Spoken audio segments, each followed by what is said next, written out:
Welcome to another episode of the Donta Show Network Story Time.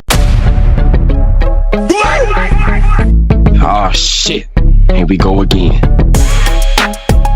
All right, y'all, I'm not even gonna hold y'all up. We gonna get right into this story. So there's this dude named James Bowman that I was locked up with, right? Now, he wasn't no cellie of mine, but he was in my unit.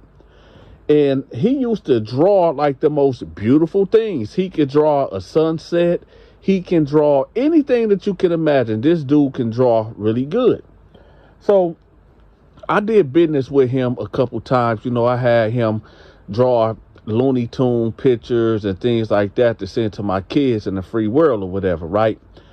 And I asked him one day, man, I said, James, what you do to get locked up, man? You know, you seem like an artistic dude, man. You seem like you got your life, that you had your life together. What happened, man?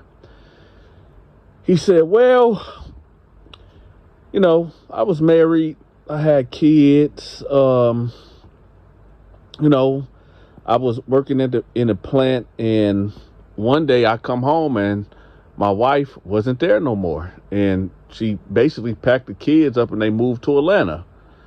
I said, there wasn't no warning signs or nothing. He said, no, she just packed the kids up one day when I got off of work and they was gone. And I said, did she give you any explanation? He said, yeah, eventually. But I mean, turns out she was talking to another guy on the side anyway. And she decided to move with him down to Georgia. But long story short, what happened with that, he ended up kicking her out.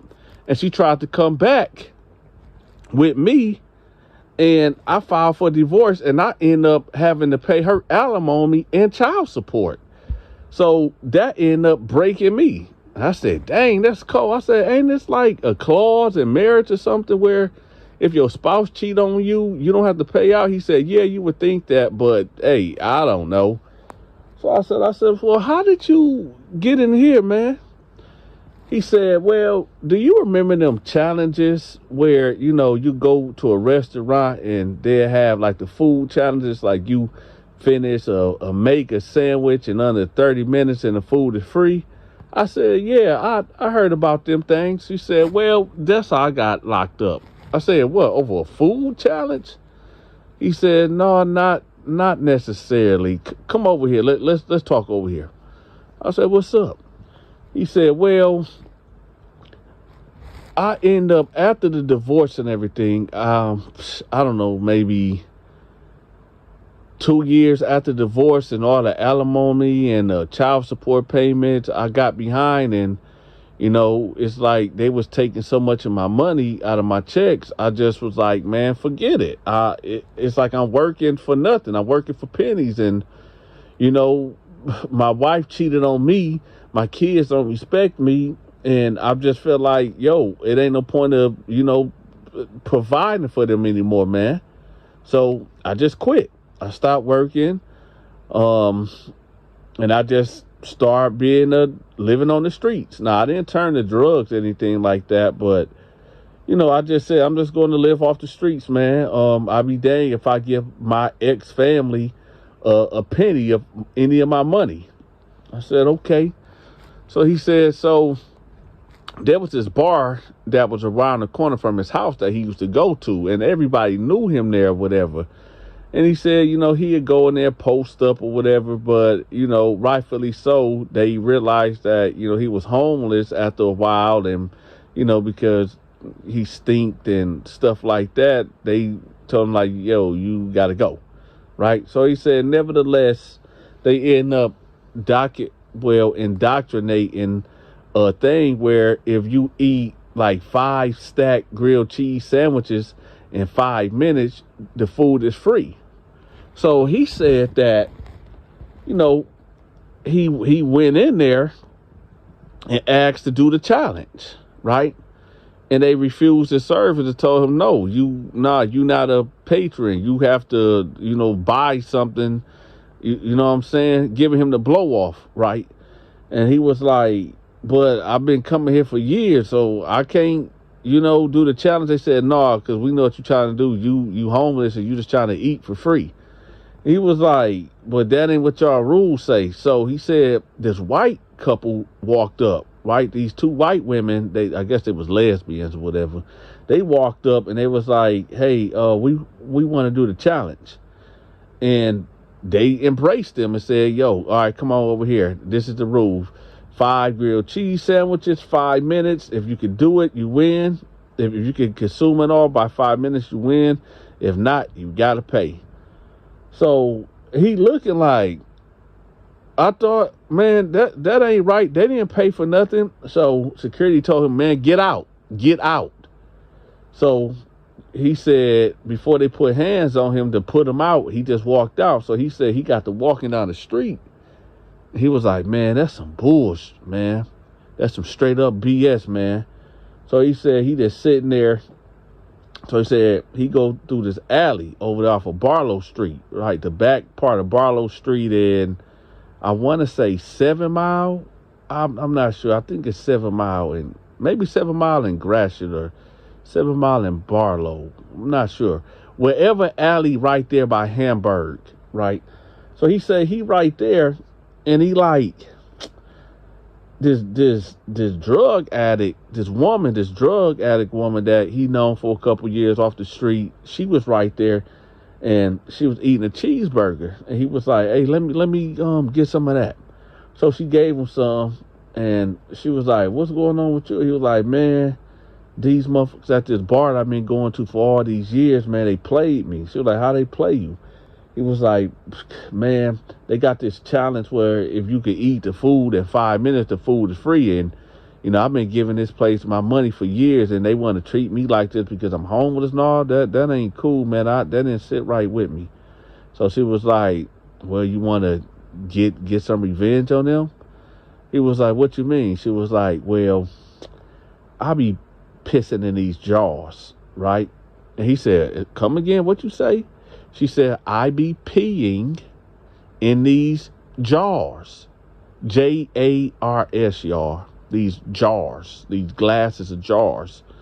He was like, ugh, why you doing that? She was like, you know, just in case somebody try to rob me or do something to me, I can just throw this piss on them. So he was like, so what that got to do with revenge? She was like, duh. Just go in there and just start throwing the piss everywhere. While everybody in there start throwing the piss on everybody, run out. He was like, no, man, I ain't about to do that, man. That's crazy. No, it ain't that serious. I'm not about to do that. So she was like, well, I'm just saying, if that's a good tactic, you know, even to survive out here in the streets, man, you got to protect yourself somehow. Don't nobody want no pee getting thrown on them, especially from a homeless person. So he was like, nah, man, it ain't like I hate them people, but, you know, I just feel like, you know, they did me dirty, man. So she said, all right, well, I'll catch you later, right? So he walks off and he go to where he go at to sleep at. So he said the next day he go to the bar, like right when they open at noon. And he said he trying to talk to the manager and say he want to apologize for what happened yesterday and could he get a job. And the manager ain't trying to hear none of it. He ain't trying to hear nothing. And so he telling him, like, listen, man, if you come back around here, I'm calling the police. You scaring the customers. Well, I don't want you around here. So he said he having this back and forth with this dude. And the dude, like, pushes him, like, shove him. So he said he fall to the floor. And he's laying on the ground. And he like, yo, why'd you put your hands on me? Why would you put your hands on me like that? I didn't do anything to you, man. So he was like, get out of here. You better not come back. So he said he stands up, dusts himself off, and he said now he thinking about getting that piss and throwing it on him. So he say he get to walking and he go to the alley.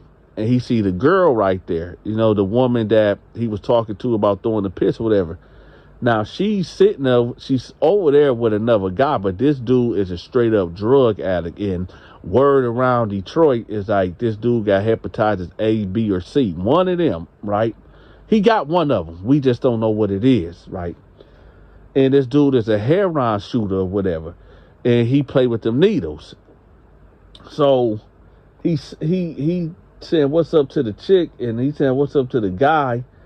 And they like, what's wrong with you? He was like, man, this mother effer done pushed me down, man. This dude done put his hands on me. She was like, see, I told you, if you throw the piss on him, you ain't got to worry about that. He said, no, man, man, I can't believe dude disrespect me like that, man. So the guy was like, the drug addict dude was like, well, shoot, well, what you want to do, man? We can go handle ours. Let's go handle that. So he was like, no, I'm just going to stay away. So the girl was jumped up, was like, no, F that. No, we need to straighten them out, man. No, we gon' since they want to show out on you, we gonna show out on them later on tonight, right? Keep in mind, y'all, it's Friday, so it's about to be jumping. So they discussing what they gonna do. So they like, okay, around 11 o'clock, we gonna bust up in there, right? And we just gonna start throwing a pee everywhere. And we gonna run out of there, right? So they talking about this all day, y'all. Right? So that's the plan. We gonna fast forward to about 11:55 at night. Right? This bar is jumping. This bar is packed. I mean, packed out. Right? Normally, there's 2 security guards there. Right? But one called off. So, but he's not working the door. He ain't really checking for IDs because there's a lot of things going on in this bar right now. You know, you got people over here drunk, people trying to fight. He trying to break it up. You got management trying to break up the fights. You know, he got to redirect people, all that. Then he got to hit the door and make sure no, juveniles coming in. So they, posted around the door, the 3. So when they see security is out of sight, they got each other jars, right? And they unscrew the tops and they make their way up in there. The girl just throws it up in the air, right? Just throws up in the air. Boom. Now it got on maybe 10 people. And they like, they didn't realize, like, man, what the heck, is somebody spitting or what the heck just happened? Right? And then the drug addict dude, he's trying to unscrew the top, but his not coming off. So the guy that was locked up with, he have his and he throw his up in the air, right? And now the smell is setting in, and people like, man, what the man? So they trying to run out, right? So as they trying to run out, the 3, homeless people, they trying to run out, and somebody clipped the guy. They tripped the dude, right? And he falls, and people get to kicking him, hitting him. The security guard trying to get over there and get him out of there, trying to see what the heck going on. But this pee smell is just unbearable. So people trying to run out. So as he's getting stumped out, the girl runs out. She's out. The drug addict guy, right? He throws his down. He throw his jar down and then explodes, and pee is everywhere on the ground. He see dude getting stumped out and getting beat up. He pulls out a needle. That's right, y'all. He pulls out a needle and he dives into the crowd. Now, according to the police reports and the eyewitnesses and all this and that, nobody seemed to see him do this. But everybody, what I'm about to tell y'all, pointed the finger at homeboy just getting stumped out on the floor. The dude that I'm locked up with. The dude that his wife left him for another man and the kids don't respect it. He had to pay child support and alimony. Now he homeless. Right? The same guy that tried to come in here and do the challenge and got rejected.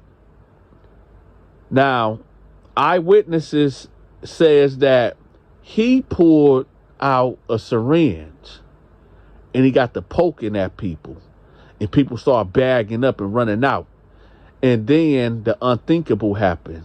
It said that he actually stabbed somebody in the neck and broke the needle off in their neck. And well, this is why he got sent to prison. So I said, wait, hold up. You didn't the one that did it. He said, no. Mysteriously, they have no cameras in there. None of the cameras was working that day. So everybody blamed me. And unfortunately, everybody that got poked up ended up catching whatever. They caught something, right? And, well, they gave me 30 years for attempted murder. I said, man, you gotta be probably one of the most unluckiest dudes in the world, man. He said, man, bro, hey. But enough of that. What you get locked up for, Donta? If you enjoyed this story time, make sure you leave me a tip. Also, if you forgot to hit the like button, make sure y'all smash that like button and share this video and hype the video. Make sure y'all check out my Amazon wish list. I got some items in there that I need purchased. So y'all make sure y'all look out for y'all big partner. If you can't get enough of these stories, I made another channel. I'm gonna have that link pinned at the top of the comment section too, and in the description. Until next time, take care.